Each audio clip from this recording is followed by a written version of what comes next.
Cold War. After World War II, followed by the conflict of communism, capitalism, and democracy, and disagreement with the ideas of future of Eastern Europe and allies, in 1945, Joseph Stalin, the leader of the Soviet Union, and Harry Truman, the president of the US, crashed at Potsdam and recorded the start of the Cold War, the 46-year rivalry between the two superpowers started. For British leader Winston Churchill and US President Truman had a similar belief between them. They didn't become allies, but they both went against the Soviets. And soon after it was announced, they met their first challenge, the Iron Curtain formed by the Soviets. On March 12, 1947, in order to prevent the communism of the Soviets from expanding, President Truman promised to aid nations struggling against communist movements, which is known as the Truman Doctrine. Some other policies the US passed were containment and Marshall Plan.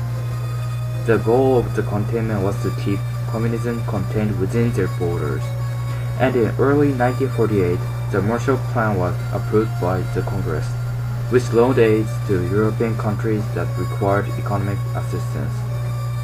As the Cold War heated up, the Soviets blocked the surpluses to West Berlin, one of the non-communist regions. In response, the US sent surpluses through the sky, which is known to be the Berlin Airlift, and saved the West Berlin. Soon after the alliances were formed, the Americans found a sharp improvement with Soviet technology development. Since then, both Soviet and the US started to expand their nuclear arsenals.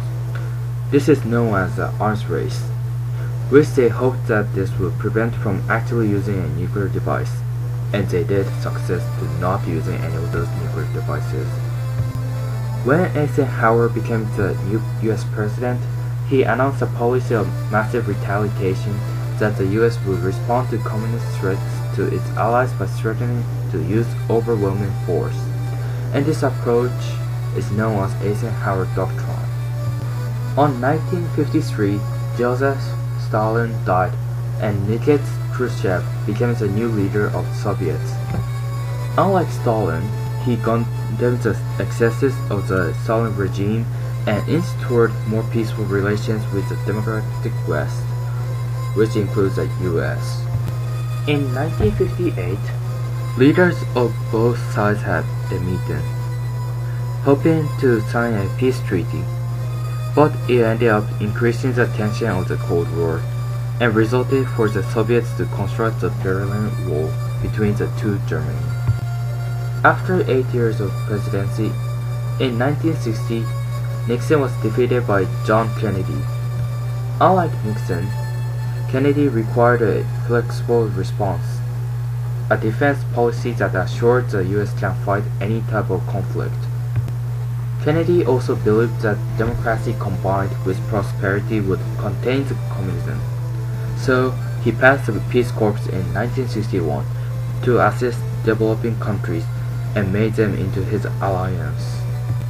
In 1962, the US discovered that the Soviets were building nuclear missile sites in Cuba. In response, the US protested to the Soviets to unarm the Cuba, and started to build its own missile sites as well. And right before the nuclear war was about to start between them, the Soviets agreed to leave Cuba. This movement is known as the Cuban Missile Crisis. The crisis promoted both sides to move toward detente, and they installed a hotline telephone system to improve their communication. In the 1800s, the independence movements of the Vietnamese became significant. This movement is known as the Vietnam War. Some rebelled against France's exploitative rule, and Ho Chi Minh became the most important voice demanding independence for Vietnam. As the US believed in domino theory and that the battle between the French and Ho Chi Minh contained the communism, in 1953 the US sent aid to the French to support them. Soon after, To support the South Vietnam, the US also sent their troops, which is also known as Seattle. And alerted by this, communist guerrilla fighters, Viet Cong, launched hit-and-run tactics to weaken South Vietnam. In 1960s, the US President Richard Nixon started to approach Vietnamization, which allowed the US troops to withdraw from Vietnam, as A.R. Bullion replaced the position. As Nixon grew impatient with the slow pace of the peace negotiations, he decided to attack North Vietnamese Army and Viet Cong in Cambodia. The news that Cambodia would be involved gave impact on the peace movement. And in 1970s, after one Nixon's speech, students in Kent University started to protest. The college demonstrations against the war found counter-protests by Americans who supported the president. In 1971, an article about My Lai was published, which criticized Nixon for ordering the US soldiers to kill civilians at My Lai. The magazine increased attention toward the anti-war movements. And at last, in January 1973, the Paris Peace Accord was signed, which resulted to end the Vietnam War. Soon, Nixon decided to redefine the American foreign policy with Henry Kissinger, and they both embraced the idea of realpolitik in foreign affairs. In 1971, Henry was invited by China, and he went talking with Chinese leaders and ironing out sensitive issues with Premier Zhou Enlai. The visit became a great success and an important step to normalizing diplomatic relations with China. Because of the success in the visit of Henry, the Soviets feared that improved US-Chinese relations would isolate Russia.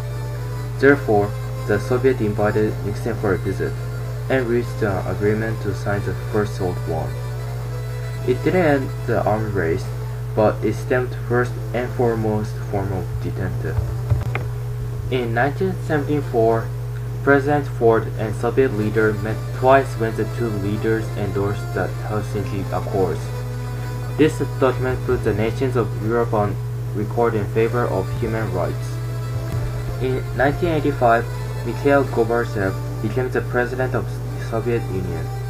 He ushered in a new Soviet era by pursuing two policies, Glasnost and Perestroika. These policies had created an opening for a shift in relations between the two superpowers. In 1991, followed by the fall of the Berlin Wall, the Soviet Union broke apart, and the Cold War had finally ended with the US as winner. Well, I think that's it. Yep, that's it. Thank you for listening to my representation.